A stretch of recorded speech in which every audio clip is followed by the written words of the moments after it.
Bueno chicos, me presento, yo soy Adrián Peña, soy diplomado en fisioterapia y en CAFID y os voy a explicar un poquito cuál ha sido mi trayectoria o qué ha sido lo que he venido estudiando hasta llegar hasta aquí y en qué es lo que me he especializado.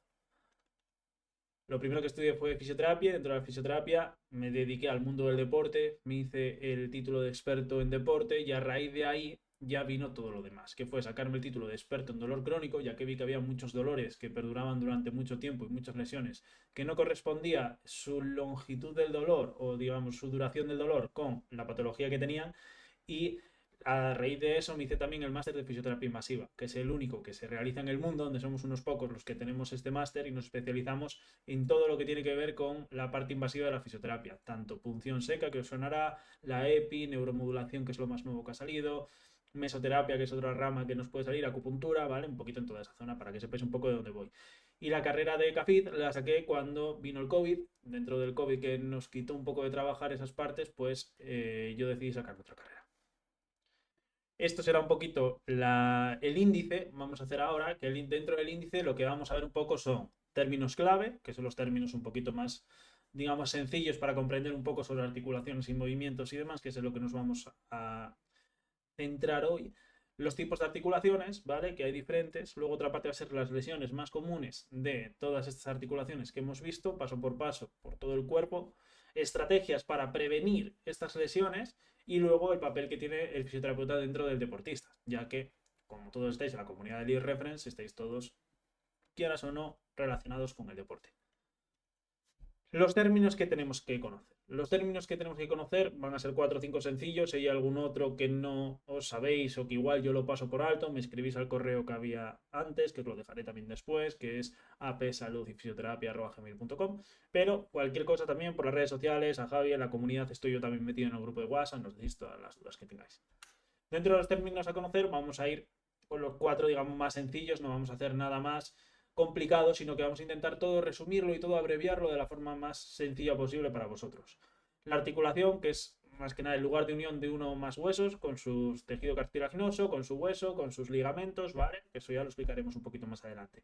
Movimiento articular, que es el recorrido que tiene un segmento corporal en un plano, o sea, es el movimiento que tiene una articulación. El arco articular es la amplitud del movimiento, son los grados que puede moverse esa articulación, y la estabilidad es la habilidad de amortiguar y de resistir movimientos sin ocasionar lesiones. Es decir, cuando ponemos una articulación en su máxima longitud que sea capaz de aguantar. Eso es la estabilidad, que no se luxe tan rápidamente. Estos son un poquito los términos que son muy sencillos. Y ahora vamos a ir con los tipos de articulaciones. Los tipos de articulaciones, lo primero que nos tenemos que hacer es una pregunta, que es, ¿tiene cápsula articular o no tiene cápsula articular? Y a partir de ahí ya vamos a sacar dos grandes grupos, que es, ¿que tiene cápsula articular? Pues nos vamos a las diartrosis. ¿Que no tiene cápsula articular? Pues entonces nos vamos a otros dos grupos más pequeñitos, que son la anfiartrosis y la sinartrosis, que ahora nos vamos a meter más en detalle con cada una, ¿vale? Pero si tiene una cápsula articular significa que va a tener más movimiento que las que no tienen cápsula articular. Os lo dejo ahí para que eso lo tengáis claro. Lo primero que vamos a ir con las diartrosis, que es la que hemos dicho que tienen cápsula articular, ¿vale? Los movimientos que tienen son movimientos de flexo-extensión, ¿vale? Van a tener movimientos de ABD, que es separar el segmento del cuerpo, y de ADD, que es juntar el segmento al cuerpo. Van a tener rotaciones y van a tener todo tipo de movimientos circulares, ¿vale? No todas, pero sí que es una de sus características. Van a tener un amplio arco de movimiento, que el arco de movimiento ya hemos dicho que era la amplitud. Por lo tanto, pues para cualquier movimiento cotidiano, para actividades físicas, para todo los vamos a tener que utilizar.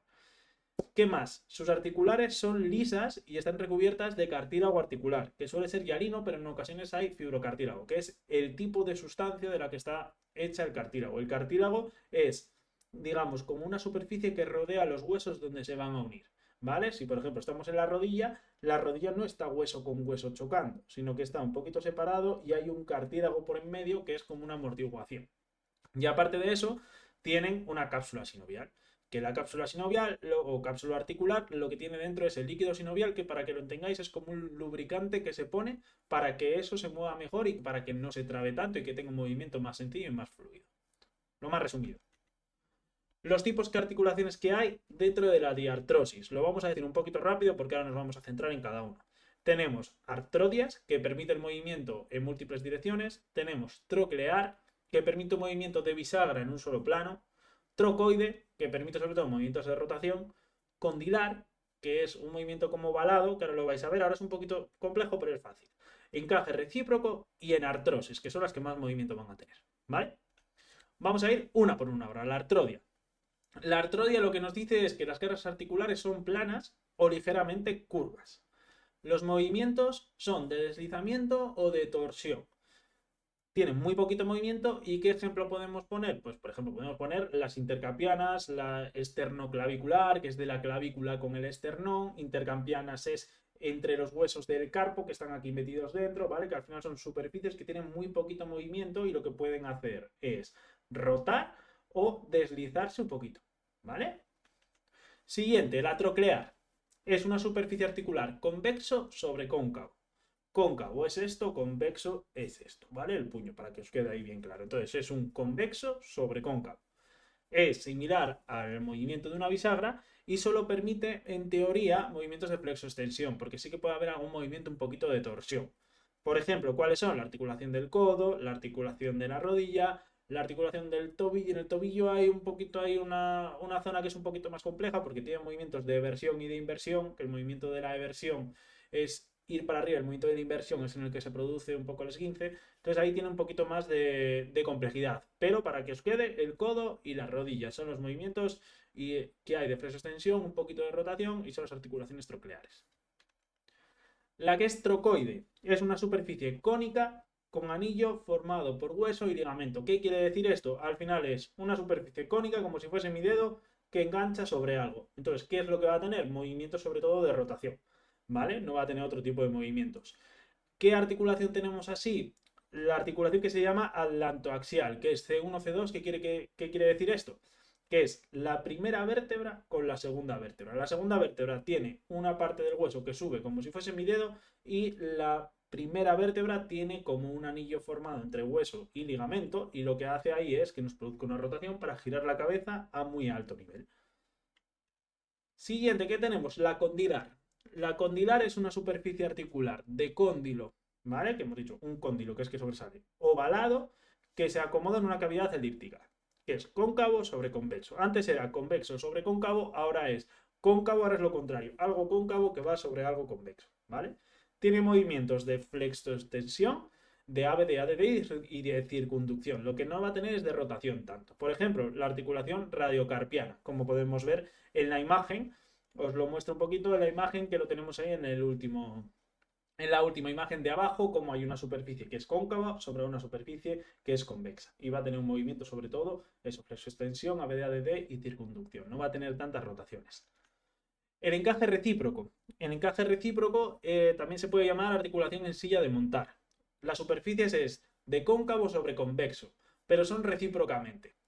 Varía un poquito, aquí os he puesto también, como veis arriba, es la trapezometacarpiana, pero esto ya es diferente. ¿Por qué es diferente? Porque si vemos en la imagen de arriba del todo, ¿vale? Donde está marcado en azul, que es en el pulgar, ahí es como que las dos superficies van a encajar perfectamente. ¿Qué quiere decir? Lo que quiere decir es como la imagen que tenemos abajo a la derecha, ¿vale? Que encajan perfectamente una que es cóncavo sobre una convexa. Y ahí lo que van a hacer es como un tope y por eso se llama silla de montar, porque es como si el jinete estuviese encima de la silla de montar y lo que nos va a hacer es esto. Entonces ahí va a haber movimientos. Y luego la enartrosis, que la enartrosis es el tipo de articulaciones con más movimiento, pero su contra que tiene es que va a ser mucho menos estable porque va a ganar movilidad a costa de perder estabilidad. ¿Qué es? Pues es una superficie en forma de esfera encajada en otra en forma de cavidad. Así de fácil. Las dos grandes articulaciones que tenemos de este tipo son el hombro y la cadera. ¿Vale?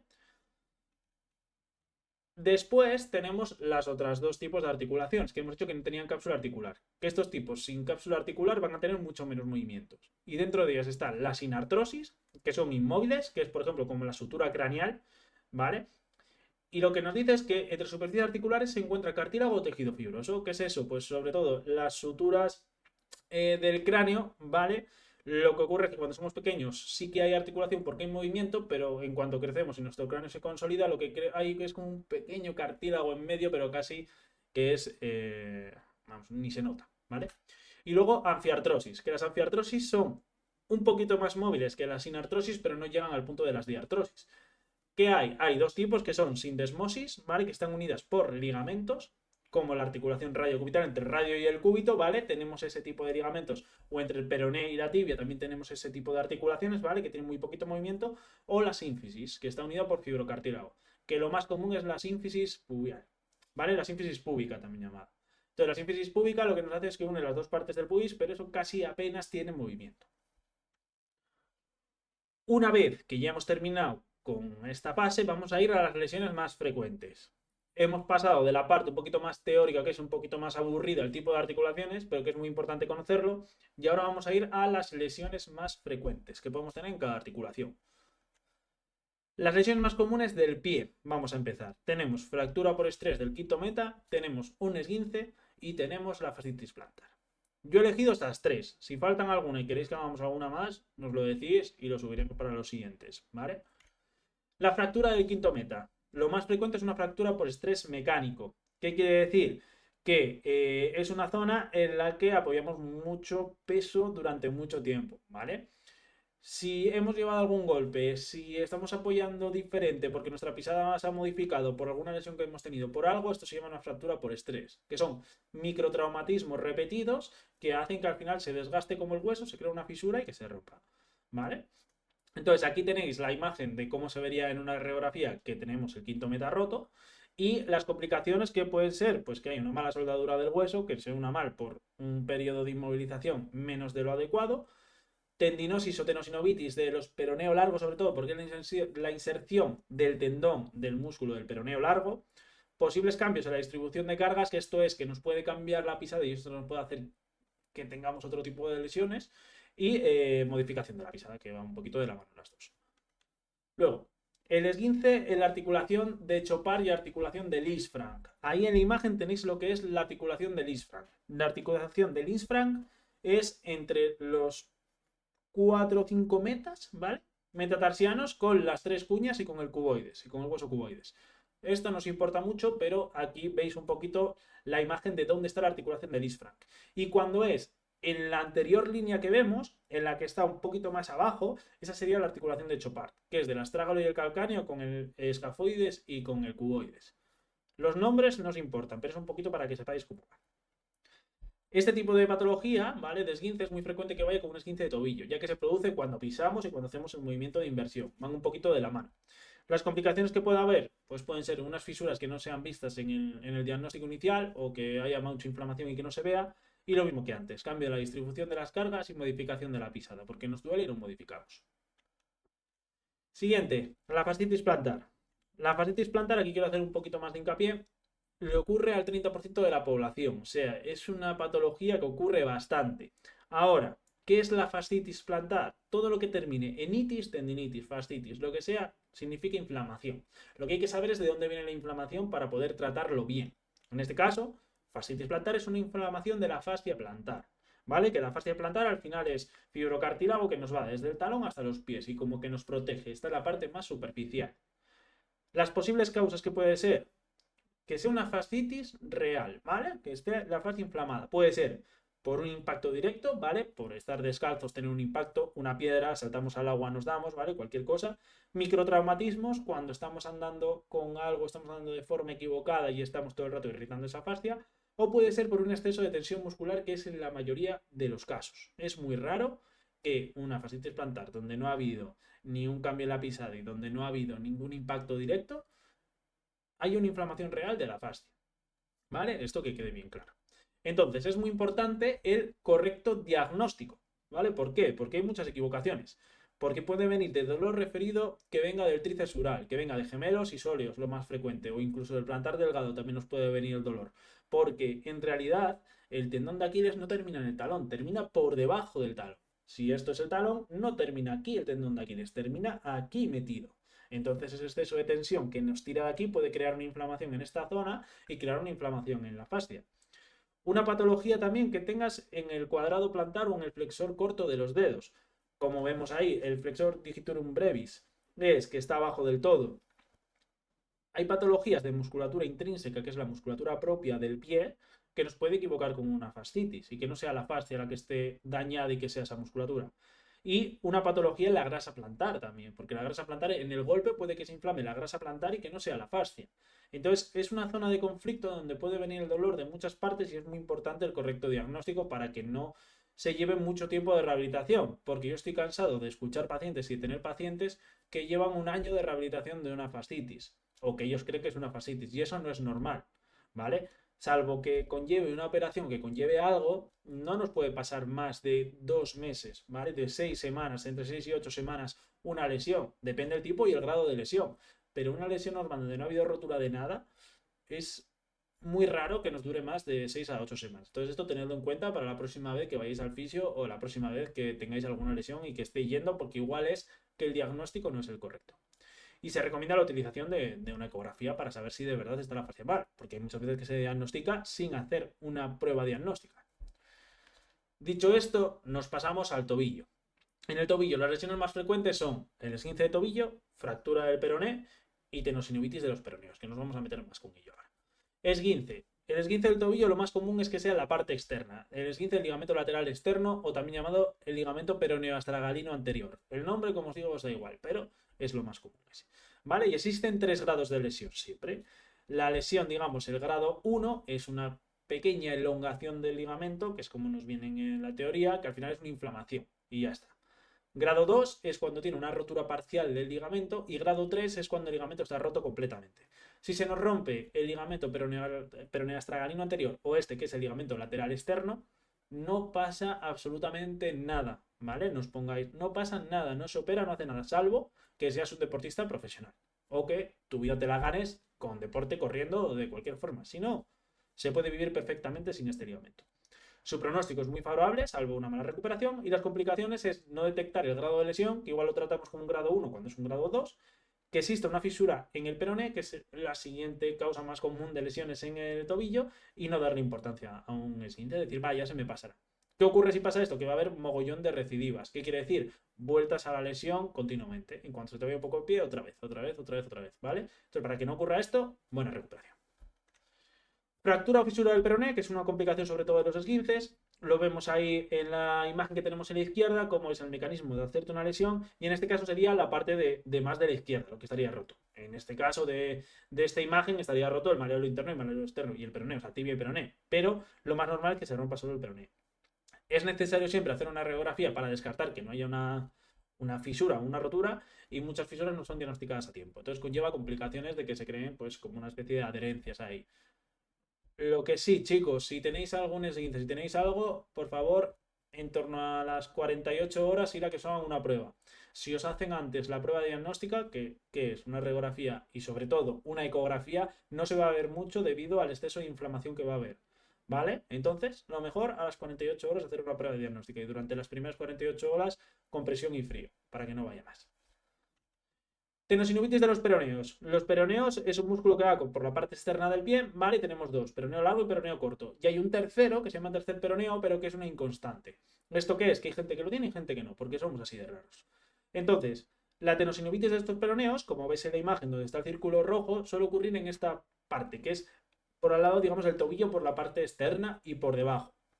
El tendón se nos va, el del peroneo corto se nos va a la parte externa del pie, donde vemos en la foto, que es justo en el quinto meta que hablamos antes, y el peroneo largo se nos va hasta la parte de abajo del dedo gordo. O sea, nos da un poquito la vuelta ahí en el pie. ¿Qué es una tenosinovitis? Que esto es muy importante. Los tendones, hay algunos, ¿vale? Que tienen una doble vaina, que tienen una vaina. El tendón viene por aquí y hay una vaina que los rodea, ¿vale? Pues cuando se inflama entre el tendón y la vaina, esto se llama una tenosinovitis, ¿vale? Que es una inflamación ahí. ¿Por qué puede ser? Por exceso de tensión en el músculo o por mayor roce, por un golpe, ¿vale? Por cualquier cosa. ¿Cuáles son las complicaciones? Que hay una rotura parcial del tendón y que hay una rotura de fibras arriba en la parte en el músculo, digamos, en los peroneos. Las siguientes, lesiones de rodilla. Son las más comunes, hay más, como por ejemplo la luxación de rótula que no he puesto, ¿vale? Pero he puesto un poquito las más comunes y las que más nos interesan a todos. Que son tendinopatía rotuliana, un esguince de rodilla, ¿vale? Que hemos tenido todos, que nos hablan, y lesiones de ligamento cruzado y menisco, que es un poquito más.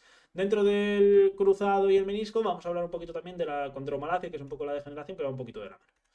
Tendinopatía rotuliana, ¿qué es lo más común? Del tendón rotuliano. Puede ser del tendón cuadricipital, que es por encima de la rótula, pero lo más normal es en el tendón rotuliano, como vemos en la imagen de arriba, ¿vale? Lo que ocurre es una inflamación del tendón. Es una de las lesiones más frecuentes de la rodilla, ¿vale? De gente que practica deporte, sobre todo que practica deporte de impacto. Es donde más. Y reactivo. Es una degeneración del tendón rotuliano, ¿vale? Se inflama, pero ¿por qué se degenera? Las causas, pues un poquito las actividades con fuerte impacto y cambios bruscos de dirección, traumatismo directo, repetición de microtraumatismos. Para tratarlo, yo recomiendo la EPI. Puedes meter Indiva, puedes meter cosas, pero la EPI es lo que mejor va, sí o sí. Siguiente, esguince de rodilla. Lo más común aquí es el ligamento lateral interno, que ese esguince, ¿vale? Es lo más común. ¿Qué es lo que ocurre? Que se lesiona con bastante frecuencia y suele ser sobre todo por un traumatismo directo. Por microtraumatismos, por cambios en la pisada puede ser, pero sobre todo es por un traumatismo directo lo que ocurre. Complicaciones. Diferenciar con una patología de la pata de ganso, que es un poquito más abajo en esa parte de dentro de la rodilla donde se insertan 3 músculos que os les digo para que os suene, que son el sartorio, el grácil y el semitendinoso, que se forme un quiste de Baker o que se forme una fibrosis. ¿El quiste de Baker qué es? Es la imagen de abajo. El quiste de Baker se forma porque este ligamento lateral interno tiene una peculiaridad, que es que el ligamento está unido a la cápsula articular. Entonces, cuando hay un esguince grado 2, que hemos dicho que ya lleva una rotura parcial, ¿vale? Esa rotura puede rasgar un poco la cápsula sinovial y puede crear como una bolsita de líquido. Y esa bolsa de líquido se va hacia la parte de atrás, que es donde tiene el espacio para salir, y por eso se forma el quiste de Baker. Quiste de Baker. Os recomiendo que si os sale un quiste de Baker que sea considerable, que se drene. Un traumatólogo que lo drenen, luego una EPI para sellarlo y listo, porque hoy en día no lo están haciendo mucho y no le dan tanta importancia. Yo recomiendo que se drene. Y luego el cruzado anterior y el menisco, ¿vale? Que es menos frecuente, el ligamento cruzado anterior, salvo deportistas que ahora estamos viendo, menos frecuente, pero es que ahora estamos viendo muchos deportistas que están rompiendo el cruzado y más porcentaje en personas de más de 45 años, sobre todo los meniscos. ¿Qué son los meniscos? Los meniscos son como una especie de amortiguación que se pone dentro de la articulación para que tenga un poquito más de estabilidad, ¿vale? Y el cruzado anterior, ¿qué es lo que hace? El cruzado anterior lo que hace es evita que la tibia se vaya hacia adelante, ¿vale? Por lo tanto, si alguien se ha roto el cruzado, que espero que no, pero si alguien se ha roto el cruzado, fortaleced a tope los isquiotibiales, no el cuádriceps, que es un fallo que existe. Los isquiotibiales es lo primero que hay que fortalecer, porque es el que nos va a evitar que la tibia se vaya hacia adelante. Las causas, digamos, más frecuentes son traumatismo directo o indirecto, porque los meniscos también se rompen cuando tenemos una mala pisada, cuando hacemos una torsión, sobre todo suele ser en torsiones, ¿vale? Complicaciones que hay, diferenciar si es menisco o LCA o, en el caso de que sepamos que está roto el cruzado, saber si los meniscos están tocados, complicaciones de una operación y que hay un diagnóstico rápido. Y dentro de esto quiero hablar un poco de la condromalacia, que la condromalacia es la degeneración de la rótula, digamos, donde se pega la rótula con los cóndilos. ¿Vale? Hay 4 grados o 4 estadios, 0 que es nada, bueno, 5 contando el 0, tendremos grado 1, 2, 3 y 4, el grado se ve un poquito por algunos parámetros, pero es muy complicado saberlo. Para evitar esa degeneración, lo que yo os diría sería entrenar fuerza máxima y tener una alimentación sana y equilibrada. Todo lo que hagamos de mayor sedentarismo, todo lo que hagamos de coger muchísimo peso en exceso, mientras que nuestra articulación no esté preparada, nos va a llegar a una mayor degeneración. Siguiente, vamos con las patologías de cadera. Aquí tenemos la ODP, que la ODP es la osteopatía dinámica del pubis o pubalgia, como lo llama la gente. Luego tenemos patologías del labrum, patologías musculares anterior y posterior y fracturas de cadera, que vamos a ir con ellas una a una. La osteopatía dinámica del pubis.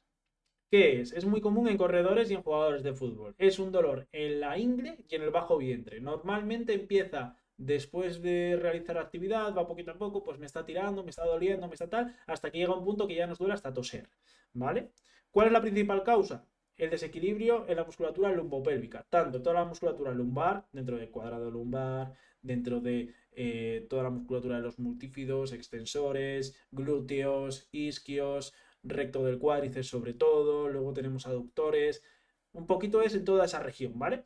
Complicaciones que hay, que el diagnóstico sea tardío y que su recuperación suele ser larga. Hay en ocasiones que lo que hacen es cortar el tendón del aductor largo, ¿vale? Para que ese aductor largo, en vez de generar tanta tensión en la sínfisis del pubis, ¿vale? En el pubis, se corte, entonces ya quitas esa tensión del hueso y lo que hace el tendón es que se une al músculo que está debajo, que es el aductor mayor, y se une, entonces le quitas tensión. En mi experiencia y en los artículos y estudios que ha habido, no hay mucha mejora, ¿vale? Aunque te operen. Entonces, yo lo que diría es, esta recuperación es muy costosa, ¿por qué? Porque conlleva mucho del lesionado, del paciente, ¿vale? Es muy tediosa porque al final es un desequilibrio muscular y lo que hay que hacer es que toda esa región vuelva otra vez a como debe de estar. Normalmente suele ser porque el cuádriceps está muchísimo más fuerte que los isquiotibiales, que los glúteos están muchísimo más fuertes que los aductores, o al revés, puede ser. Entonces, un poquito ir tratando lo que más cargado esté o lo que más tenso esté e ir poco a poco regulando todo. Siguiente, patología muscular anterior. Aquí el clarísimo y más que nos da problemas es el psoas, ¿vale? Pero también tenemos tendinopatía del recto femoral y del aductor largo. Lo más frecuente es el psoas, ¿vale? Complicaciones, ¿qué es? Un mal diagnóstico, que no hagamos bien el diagnóstico y que hay una ruptura del tendón del psoas es lo más, digamos, complicado, ¿vale? Porque el psoas nos pasa por la parte anterior de la articulación de la cadera, entonces nos puede llevar a más complicaciones. Siguiente, fractura de cadera. La fractura de cadera tenemos dos tipos, que es una fractura del cuello de cadera, ¿vale? Del cuello del fémur, que es la primera que vemos en la imagen, lleva peor pronóstico ya que puede llevar a la necrosis, ¿vale? La necrosis es cuando pierde vascularización, cuando no le llega sangre a una parte. Entonces, como el cuello tiene muchas, digamos, arterias y venas por los que manda la sangre hacia la cabeza del fémur, si se rompe por esa parte, pues es probable que podamos llegar a tener una necrosis. Y la intertrocanteria, que es la segunda, tendría mejor pronóstico, aunque conlleva cirugía para fijar el hueso, como hemos visto. Entonces estamos viendo un poquito las dos. Y a la derecha lo que veríamos sería un poco si hace falta poner una prótesis.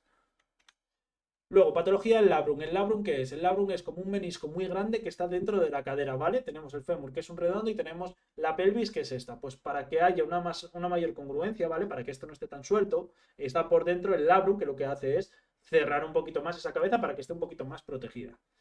Puede existir un pinzamiento, que es que el pinzamiento es que la cadera en vez de estar aquí esté más pegada y esté pinzándolo y eso cree una pequeña inflamación, o también lo que puede hacer es una poquita de rotura, como vemos en la imagen de abajo. Las causas, pues por caídas y traumatismos directos, por desequilibrio muscular que produce un aumento de la contracción articular, pues un poquito también por un desequilibrio. Siguiente, patología posterior. ¿Cuál es el rey? La patología de una tendinopatía en inserción del tendón común de los isquiotibiales. La zona donde vemos que pone el ouch del dolor. La más frecuente, el tendón común y luego semitendinoso y la cabeza larga del bíceps femoral, que se lo vemos sobre todo si nos gusta el fútbol. Hay un montón de futbolistas que en el momento en el que van a dar un sprint, en el que frenan o en el que van a controlar con la rodilla estirada y la pierna estirada, les da un pinchazo y nos suena una lesión en el bíceps femoral, ¿vale? Pues esa es la parte externa, que ahí en la imagen nos sale un poquito, aunque está un poco pixelada, vemos bien el nombre. Vamos con las lesiones de hombro ya, nos queda poquito, chicos. Lesiones del hombro, tenemos fractura del húmero, lesión de slap, tendinopatía o luxación. Hemos dicho que la articulación de la cadera y del hombro eran parecidas, porque era una en artrosis, pues las lesiones van a ser parecidas también. Primero, luxación, ¿vale? Que de la articulación glenohumeral es la más frecuente, que es la del hombro-hombro, como nosotros llamamos todos, ¿vale? Las causas suelen ser un traumatismo directo o un movimiento de alta velocidad, un saque de tenis, cualquier cosa de gestos con el brazo, un golpeo que hagamos de voleibol, puede ser por una caída en moto que hagamos y que se nos salga, un empujón que nos den y vamos, ¿vale? Que estemos jugando al baloncesto y se nos caen con la mano arriba, cualquier cosa. Y de la articulación acromioclavicular es la segunda luxación más frecuente, que es la de la imagen que tenemos abajo, justo donde está roto. Y es causado por un traumatismo directo. Muchas veces va la luxación acromioclavicular de la mano de una fractura de la clavícula, pero no tiene por qué, pero es bastante frecuente. La lesión de slap es un poco como la lesión del labrum de la cadera, pero en el hombro se llama lesión de slap. Es donde se ve el daño del labrum, que es lo mismo que hemos dicho, que aumenta la congruencia. Existen diferentes grados, que es slap 0, 1, 2, 3 y 4. Diferentes autores tienen diferentes grados, nos da un poquito igual. Suele ocurrir después de una luxación glenohumeral, conlleva a una operación cuando esto está dañado porque el dolor no cede y el desgarro también lo puede producir por el tendón del bíceps, que el tendón del bíceps nos llega hasta dentro de la articulación y eso puede estar haciendo una tracción, ¿vale? Y eso es por microtraumatismos y produce un desgarro de tipo slap. Tendinopatía. ¿Cuál es la más común? Del manguito rotador. El manguito rotador al final está formado por el supraespinoso, que es el tendón que más frecuentemente nos lesionamos, el subescapular, que es el segundo tendón que más frecuentemente nos lesionamos, y luego tenemos infraespinoso y redondo menor, que son los que menos nos lesionamos. Las causas, microtraumatismos repetitivos, hacer trabajos por encima de la cabeza continuamente, tanto deporte como trabajadores como demás, por un gran esfuerzo o por un traumatismo directo. Por ejemplo, Paciente tipo señora de 70 años de pueblo que quiere arrancar las hierbas, va a tirar de una hierba un poquito más fuerte y nota un crack. Se rompió el supraespinoso. Entonces, ahí es un poquito con el gran esfuerzo, con lo que quiero llevar a gran esfuerzo. En gente más joven suele ser por repetición y suele ser por hacer actividades por encima de la cabeza, ya sea deportivas como de trabajo. La fractura de húmero tenemos dos tipos, lo mismo de cuello, que es mal diagnóstico, y de diáfisis, que es intertrochanteria como la anterior, que es como un buen pronóstico. Las causas es microtraumatismos repetitivos, que en este caso no es tan frecuente, sino que lo más frecuente es un traumatismo directo, una caída o algo. Y puede ir acompañado de luxación.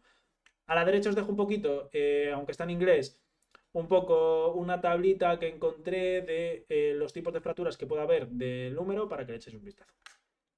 Luego, lesiones del codo.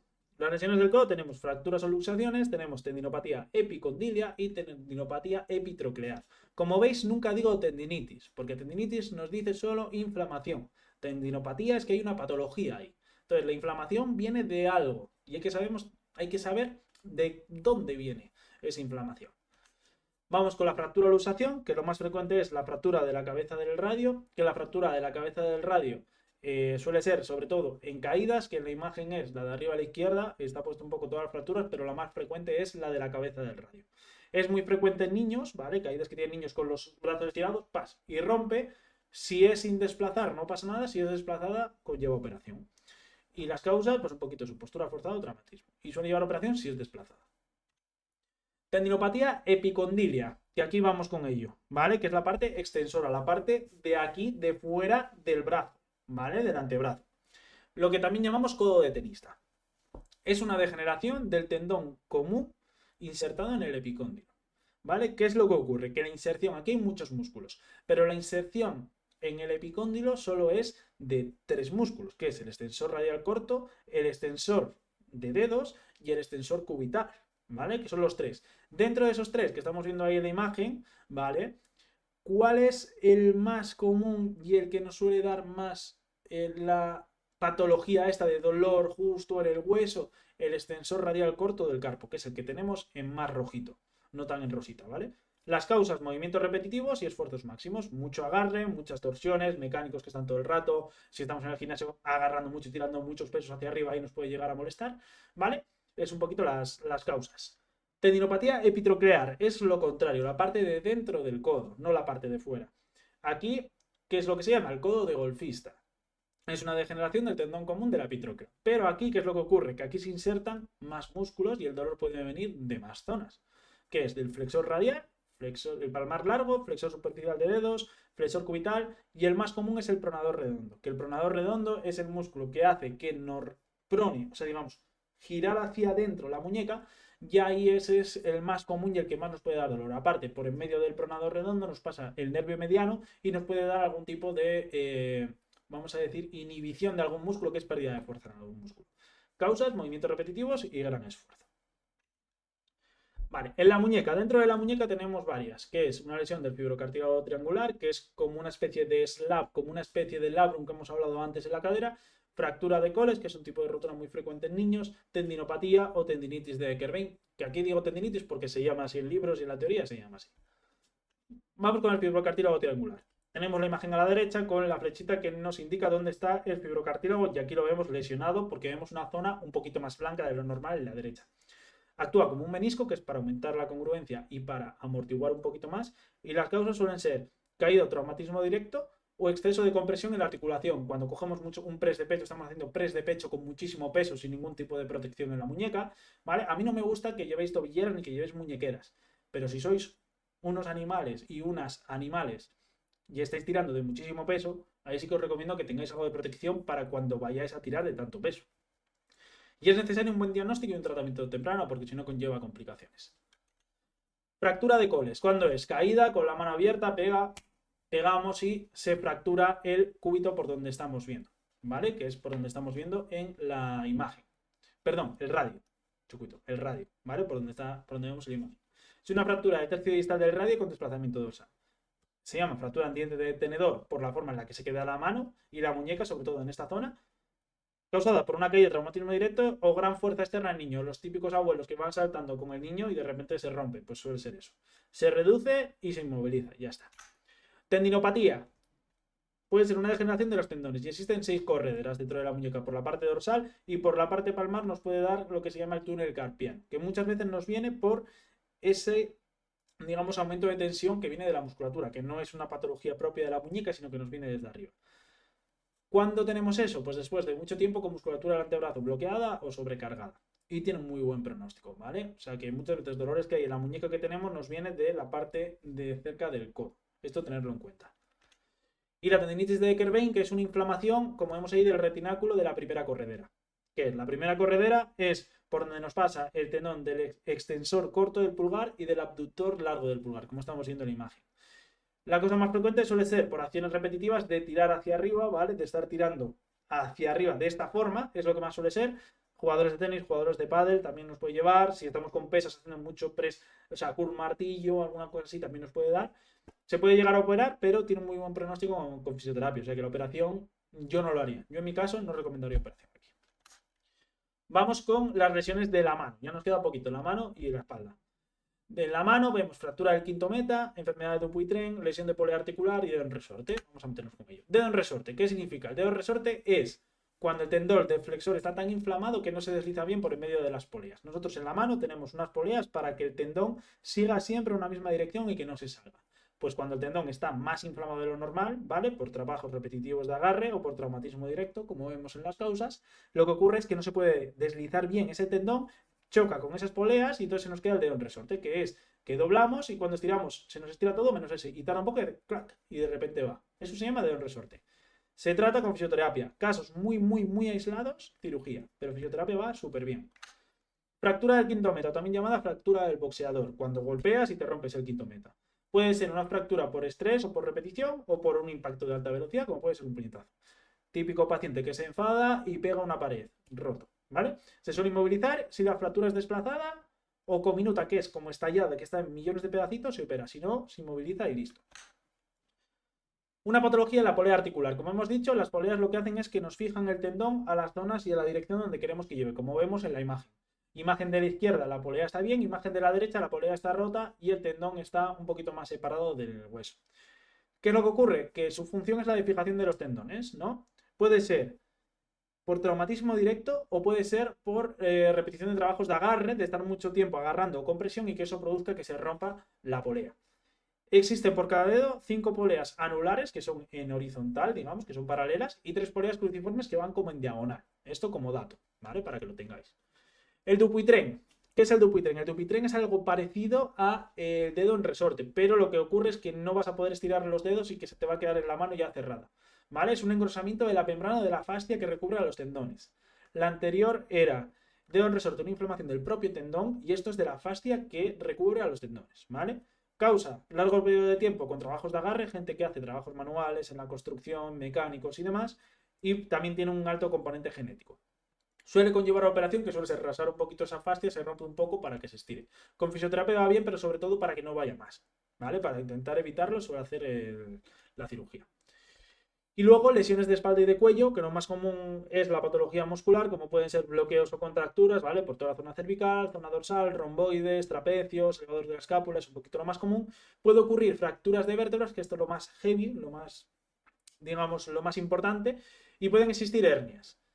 Y la hernia, es muy importante saber esto. La hernia es un poquito lo que veis en la imagen de la derecha. En este caso, esa hernia está dañando el canal medular, está dañando un poco la raíz nerviosa que sale.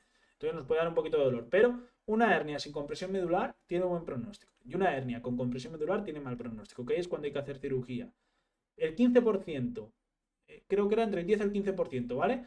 De las hernias diagnosticadas se operan. El resto no se operan. Entonces, el tener una hernia no conlleva que vaya a haber cirugía, sino que puede ser que tengamos una hernia, pero que el dolor nos venga de origen muscular y que no nos venga de origen por esa propia hernia, ¿vale? Que esto hay que tenerlo muy en cuenta.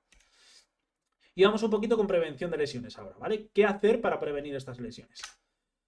Un poquito las estrategias para la prevención son hacer mucho trabajo de fuerza, que en eso Javi con Lead Reference os va a dar las pautas necesarias y todo, que es mejora de la potencia muscular y aumento de la resistencia. Trabajo específico, que es mejorar la técnica y el entrenamiento adaptado al deporte que practiquéis. El deporte, digo deporte, que también incluyo halterofilia, todo esto, ¿vale? O sea que la técnica es súper importante tenerla. Y el apoyo de la fisioterapia. tanto en rehabilitación como en terapias preventivas. Vamos un poquito ahí, el entrenamiento de la fuerza, un poco los pros y las contras que tiene. Pros, pues mejora del rendimiento, reducción del riesgo de lesiones, mejora la estabilidad articular, programas personalizados y ejercicios versátiles. Aparte de esto, lo que nos mejora es la capacidad cognitiva también. Hay mogollón de estudios ahora donde se ve que mejora la capacidad cognitiva, la memoria, prevención de Alzheimer, todo este tipo de enfermedades, porque lo que hace es que las sinapsis de nuestras neuronas sean de forma mayor y de forma más eficiente. Los contras que tiene el entrenamiento de fuerza, que requiere personalización, para eso ya está Javier, para que habléis con él y que os prepare un buen entrenamiento, ¿vale? O para que os prepare una buena, ya se llama la tabla, un buen entrenamiento, ¿vale? Que esté bien esquematizado, con una buena estrategia, que es potencial de lesionarte, obviamente, como cada vez que entrenas, que esto es normal, consume más tiempo, es un entrenamiento que nos consume igual un poquito más de tiempo que cualquier otro, que necesitamos equipo para hacer fuerza máxima y que necesitamos eso, la supervisión, ¿vale? De alguien para que lo estemos haciendo bien, ya que son ejercicios que suelen ser con bastante peso y tenemos que tener una buena técnica. La preparación específica para el deporte, lo que vamos a hacer es reducción del riesgo de lesiones, pero ¿cómo? Con la práctica de habilidades, en este caso puede ser de cualquier deporte que hagáis, como mejorar la técnica, entrenamiento de agilidad para tener una mayor movilidad, entrenamiento de coordinación para que mejore esa sinapsis y la simulación de las situaciones de juego. Simulación de situaciones de juego, tanto pues, en deportes de equipo, deportes individuales, halterofilia, imaginarte que estás en la situación en la que estás compitiendo, ¿vale? En cualquier cosa de estas. Y la prevención de lesiones en el deporte aquí con la fisioterapia. La fisioterapia, nosotros que os vamos a ayudar, sobre todo en hacer una buena evaluación biomecánica, que es identificar las debilidades musculares y la detección de desequilibrios para que no nos ocurra ningún tipo de lesión, como hemos visto antes, como la osteopatía dinámica del pubis, como una fascitis que puede venir también por un desequilibrio, ¿vale? Vamos a asegurar una recuperación, ¿vale? Que se asegure que sea en un tiempo real y coherente, ¿vale? Que es un regreso seguro a la actividad y recuperación efectiva, ¿vale? Que es más que nada eso. Y programas de rehabilitación, que vamos a hacer ejercicios para esos desequilibrios que hemos visto y fortalecimiento de áreas vulnerables, que aquí siempre tenemos que tener un buen contacto entre preparador físico, ¿vale? Redactador y el fisioterapeuta. Ahí siempre tiene que haber un buen contacto. ¿Por qué? Porque los ejercicios se van modificando dependiendo de lo que veamos entre los dos. Y luego, por último, la importancia del fisioterapeuta. Nuestra importancia, ¿dónde reside? Sobre todo es en prevención de lesiones y educación del deportista. Es donde yo más haría hincapié. Luego, asesorar al deportista ya lleva en educación, que es evaluación de riesgos y programas un poquito de fortalecimiento y demás, lo mismo conjunto con el preparador físico, y la educación del deportista, ¿para qué? Para prevenir esas lesiones y para las técnicas de entrenamiento, para que entrene bien. ¿Cuándo acudir al fisioterapeuta? Saber cuándo diferenciar entre dolor de tipo agujeta porque no hemos hecho mucho ejercicio durante una época, porque hemos subido de pesos, que suele ser lo más normal. Yo siempre digo, cuando un dolor dura más de 2-3 días, aunque luego una semana después se vaya, pero si el dolor dura más de 2-3 días, ya significa que ha habido algo más de lesión, que no ha sido solo de unas agujetas, ¿vale? Y luego también donde ayudamos en la recuperación de lesiones, obviamente es lo que más nos conocéis por la recuperación de lesiones, en la rehabilitación física y un plan de tratamiento, que es muy importante esto, cada vez que tengáis una lesión es muy importante que el fisioterapeuta os dé un plan de tratamiento, una guía principal que se puede modificar obviamente, pero que la primera sesión ya os diga, mira, pues tienes esto, vamos a hacerlo de esta forma y vamos a hacerlo estos días y cada día vamos a hacer esto, esto, esto y esto, para intentar esto otro. ¿Vale? Eso es un plan de tratamiento efectivo. Y va conjunto paciente y fisioterapeuta. Y luego, bueno, apoyo psicológico. Hay psicólogos y demás, pero también lo hacemos nosotros. Y luego, muy importante, monitoreo y evaluación del progreso, que es el análisis de los datos y los ajustes del entrenamiento aparte. Yo qué sé, haces una sentadilla y cada vez que haces la sentadilla está dándote un pinchazo en la zona del glúteo. Pues hablarlo con el fisioterapeuta. Oye, ¿qué ocurre aquí? Hablar con el preparador. Oye, ¿qué está pasando? Pues yo creo que está haciendo esto aquí. Trátale esto. Yo creo... O valórale a ver cómo está, si tiene un posible desajuste entre aductor y glúteo, un poquito estas zonas, ¿vale? Y esto es un poquito las funciones del fisioterapeuta, sobre todo en el deporte. Después de esto, chicos, nada más que decir por mi parte, espero que no os haya aburrido mucho, lo intento hacer lo más sencillo posible dentro de que esto hacerlo sencillo es muy difícil, y si me seguís en las redes, AP Salud y Fisio, os lo agradecería muchísimo, donde os vamos a subir más contenido de la mano de Live Reference, un poquito de todos, vamos a subir contenido muy educativo y que os pueda abrir mucho los ojos en muchas cosas. Así que nada chicos, muchísimas gracias, un saludo a todos y nos vemos.